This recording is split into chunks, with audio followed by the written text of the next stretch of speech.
सरगोदा में मीर जमात इस्लामी पाकिस्तान हाफिज नईमुर रहमान की अपील पर फ़लस्तीनियों और समूद फ्लोटेला के शुरा से इजहार यकजहती के लिए एहतजाजी मुजाहिरा, जिसकी क़यादत ज़िलई अमीर अवैस कासम तल्ला ने की, जो जामिया कासिमुल उलूम चुंगी नंबर 9 से शुरू होकर सेटेलाइट टाउन चौक पर इख्तिताम पजीर हुआ।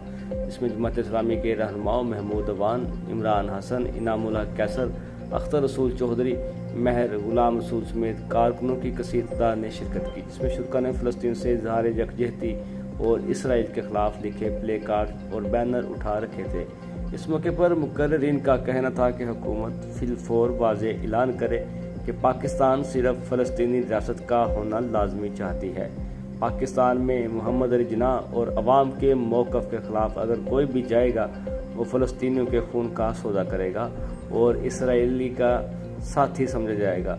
समूद फ्लोटेला के शुरा पर हमला इसराइल का बुज़दिलाना इक़दाम है, जिसकी भरपूर मज़म्मत करते हैं।